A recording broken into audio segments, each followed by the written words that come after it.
Hello and welcome back to another character creation video. My name's Lubin and today we're jumping back into Dogma II, this time for Vocations.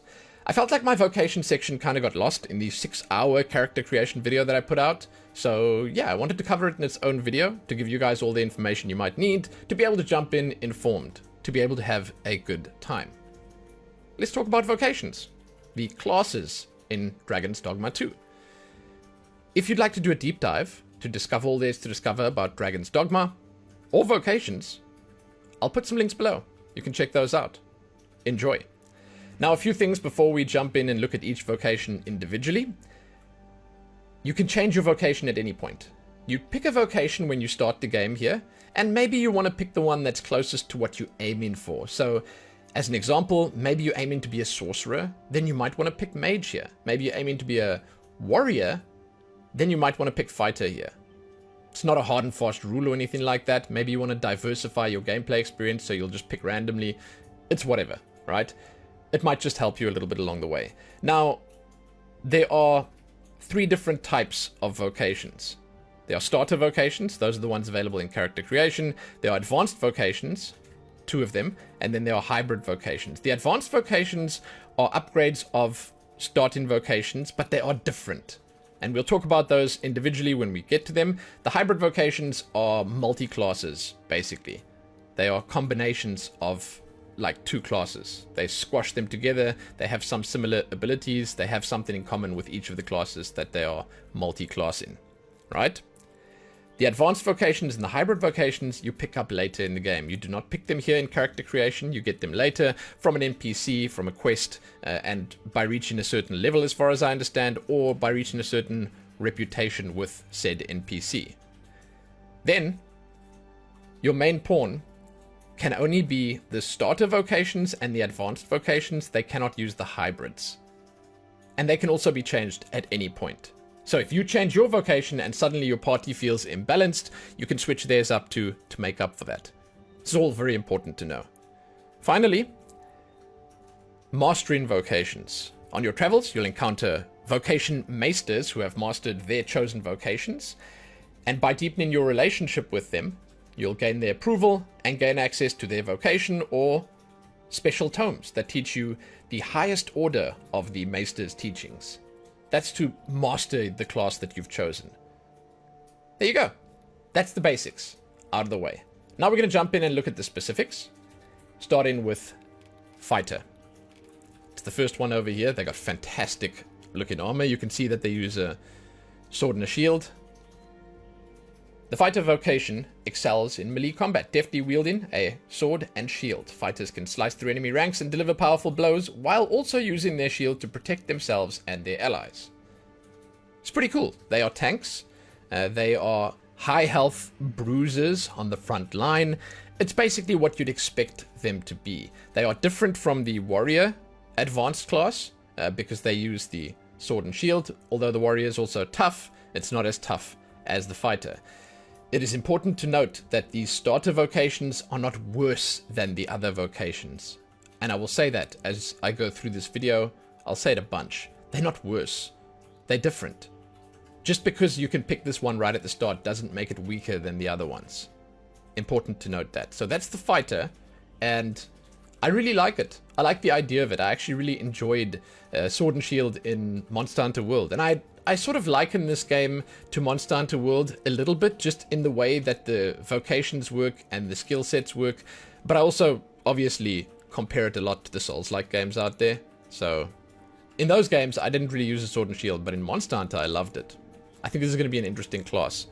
Next up, we have the Archer. The Archer specializes in long-range attacks using a bow and arrow. They perform their attacks from afar and target enemies in high positions. In addition, they are essentially supporting the front line. For example, they target enemy weaknesses and they can create opportunities for their allies to strike. Now, I think that the distinction between Archer and the Magick Archer that we get a little bit later on is that the Archer is more about that physical damage. It's more about targeting the weaknesses. It's more about opening gaps, basically, for the other characters. And it's more straightforward in that regard. It's not worse, it's just more straightforward in how it works. Right? kind of cool. Obviously the one that I'm going to be going for. I think that if I enjoy it, I'll most likely even go for Archer above the Magick Archer, just because I love the idea of pure archery more so than magical archery, even though they both look absolutely fantastic. And once again, this armor and the bow and arrow and everything here, sick. So nice. I love it. I cannot get enough of it, and I cannot wait to jump in for it. It's going to be good. Our next one, the Mage. Wielding a staff, the Mage offers support to their party in various ways, from launching magic attacks, offering enchantments that bolster their party's weapons, and casting healing spells. The more advanced and powerful magic is, the longer the incantation time will be, and as a mage, you'll experience the strategic excitement of deftly executing your magic abilities. Yeah. You know, it's like a very roundabout way of saying that this is not going to be easy. It's like, you don't want to stand, they're basically saying here, you don't want to stand right in front of the enemy and start casting a long spell, because you're going to get crushed. And I like that. I like that they put in that just like right there on the forefront of what you need to know. It's like, this is probably best with a party, and if you're going to be jumping in solo, you're going to want to make your main pawn a tank or something in the front line that both can be supported and can also support you by keeping the mobs off you. It's cool how they've done that, and they've added that strategic layer and element to all the classes. And the Mage, yeah, it looks like it's a nice mix between a healer and support and also a straight magic damage dealer. It's kind of fantastic. It looks really cool the way they've done it. Then, our next one is the Thief. The Thief attacks with deadly speed, dealing rapid and consecutive strikes with daggers in both hands while exhibiting outstanding mobility. It seems to me like daggers and short swords or something like that. It doesn't just look like daggers. They quickly step away after striking, exploit openings to cling on to enemies, and inflict heavy damage. They also steal items from NPCs and enemies. They have an ability that's apparently just for them that's called Quick Step. That's sort of like a faster version of Dodge. Again, just the Thief can use that. I'm not sure if maybe the Trickster can as well, but as far as I understand, just the Thief can use that. So they can move around really quickly. It's sort of, I think, to make up for the fact that they are a little weaker in terms of their HP pool. And they also rely a whole lot on positioning. You're going to want to try and get behind the enemies, to the flanks of the enemies. You don't want to be in the front tanking. So it's probably, once again, kind of important to have a fighter or warrior or something in the front line supporting you. But Thief does look really, really cool. Like, the abilities on Thief just look phenomenal. Like, it's crazy cool. Then the first of our advanced vocations. This is the upgrade of the fighter. The advancement of the fighter. It's called the Warrior. The Warrior boasts a robust physique, specializing in direct damage with the strength to endure enemy counterattacks. Warriors are masters of two-handed weapons such as the greatsword and the hammer. The strike that is unleashed after charging power and identifying an opening is among the most powerful attacks in the entire game and of all vocations. So it's probably, I would say, if I had to look at all the vocations here, you know, some people might say, oh yeah, the Sorcerer might be the hardest to play, or maybe the Mystic Spearhand, or the Rogue, or you know, the Thief, or whatever.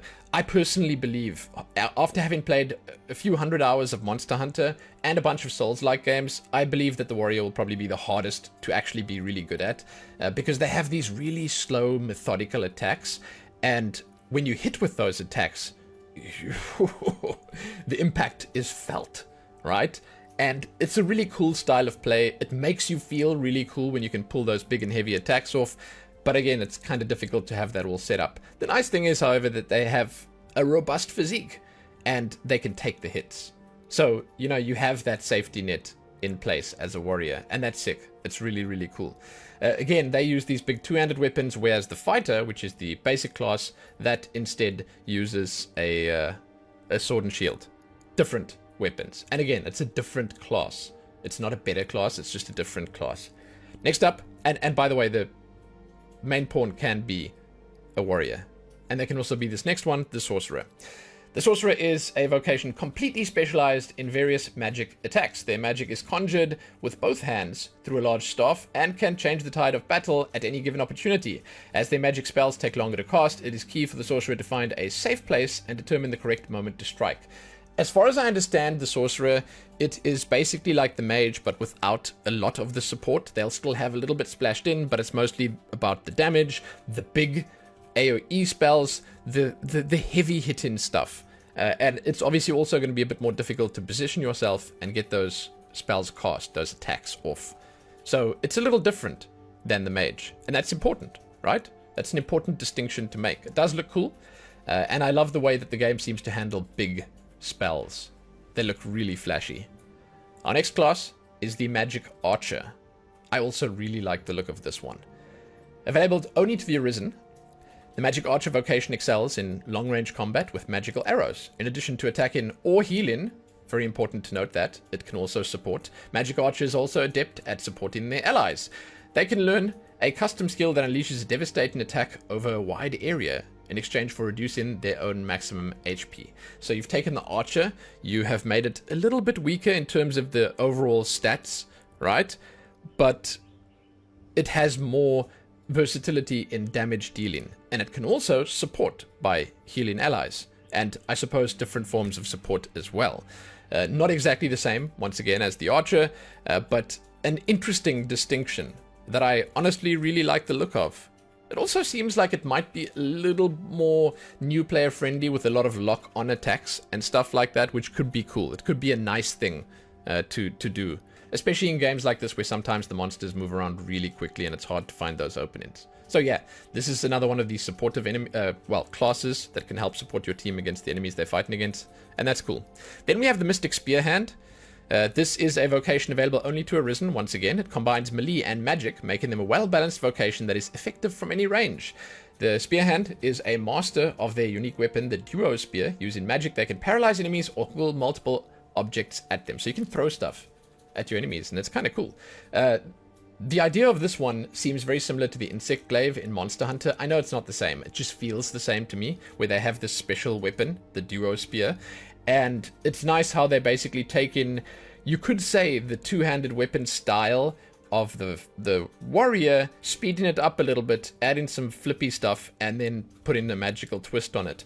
And it looks fun. It looks really quick, it looks really fluid, and it looks, I think, above all, cool. The word cool comes to mind. Really, really, really, really cool.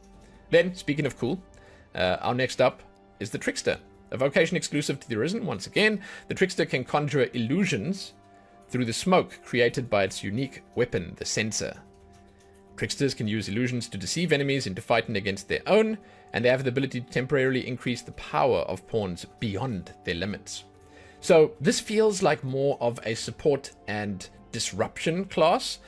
I don't know all the details about this one yet. I haven't read all that much about it. I feel like this is the most unknown to me, but it does seem like it's a cool one for people who like to have clever tricks up their sleeve. You know, like they say here, mind control, smoke, fog, illusions. It seems really cool in that regard, but it looks like it might be one that, again, requires slightly more strategic thinking instead of just button mashing. Then, our final vocation, also, as the other ones in the advanced, or at least the hybrid section were, this one is available only to Arisen. This is probably the most interesting of the classes, just because of the way it's set up. The Warfarer. The Warfarer can use every single weapon available, and they can learn different skills from each vocation.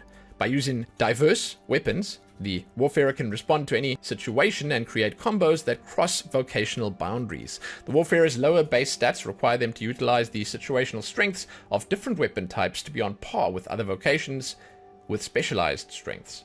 So it's a super interesting idea where you have this jack of all trades, but oftentimes when you think of the idea of a jack of all trades, you think it's just going to be weaker. But in a game like this, where it's all about targeting weaknesses, all about exploiting openings, the idea of the Warfarer seems really, really, really cool. Because this will come down to knowing the game, knowing the enemies, knowing how to play in different situations. And I think that it'll give you a super diverse way of playing the game, a super interesting way of playing the game. It'll keep things very fresh, and it'll also test you every step of the way. You know, a boss is about to do a certain attack. You know, if you switch to something like Thief and Daggers, you can maybe quick step behind it, get a few attacks in, and then jump back, switch to Archer, start firing a few arrows. You know those openings exist. If you have the, let's just say, experience to leverage this knowledge, then something like the Warfarer might make a huge amount of sense to you. I, again, love the idea, and I think that for experienced players, this is just going to be the go-to. Because a little bit less in terms of stats and overall strength, it can be basically nothing in front of the idea of switching between weapons at will. It's sick. So that's basically the end of it. That basically brings us to the end of the video. I'm just going to mention one more time here, just about the pawns. If you jump in here, when you create your pawn, you can once again make your main pawn, right? This is just some extra information that you might need. But you create your main pawn, you set up how it looks, you pick their vocation for them, which you can change later, and you want to probably do that to, let's just say, complement what you're doing on your main character.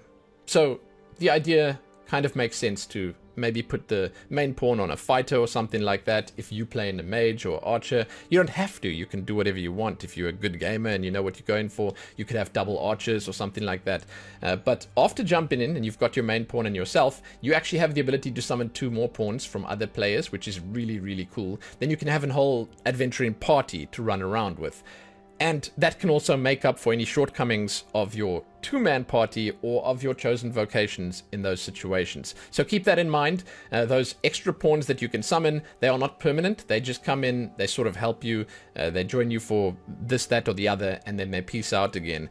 And the cool part about that system is that you get to summon them from a pool of pawns created by the community.